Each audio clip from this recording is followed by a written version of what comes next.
The Pewter Goblet, Part 11.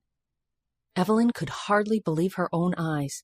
Here was the boy who had looked the part of a peasant only an hour ago, now dressed for dinner in fitted jacket, next to the master of the house.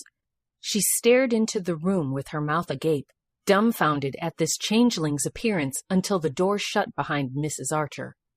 Blinking out of her stupor, Evelyn turned away to tidy up the kitchen.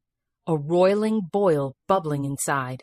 Not only had this reformed urchin disappeared several times on her, leaving her to fend for herself and create excuses, but now here he sat, as dainty as you please, eating the supper meant for the master. She picked up the bottom of her apron and bit the hem, suppressing a scream of frustration. This truly was a madhouse. Presently, Mrs. Archer returned with the serving cart. A sardonic smile seemed to be forming across her lips. She retrieved a bucket and placed it next to Evelyn's feet. "For the scraps." "Ma'am?"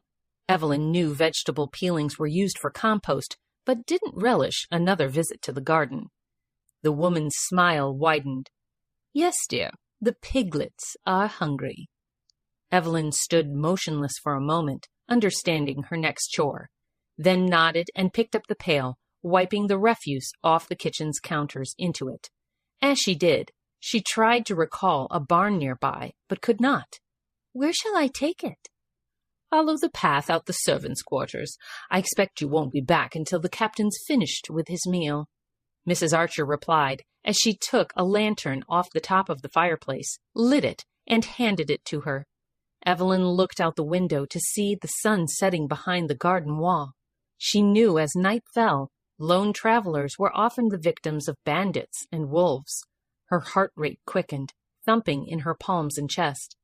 "Is it so far?" Her voice felt small, even to her own ears, and Evelyn knew she was no match for any nefarious force. Mrs. Archer opened the door to the servants' hall, looming over her subordinate. "It's just up the road and back, a short jaunt. It'll be over before you know it." There was something about the way she said the last sentence that made Evelyn believe she was not referring to the journey at all. Perhaps it was her imagination, but she couldn't help but feel she was about to walk willingly into her own undoing. Still, a girl in her standing could not afford to refuse. Evelyn swallowed around the knot in her throat, hesitantly looked at Mrs. Archer, and walked out of the house.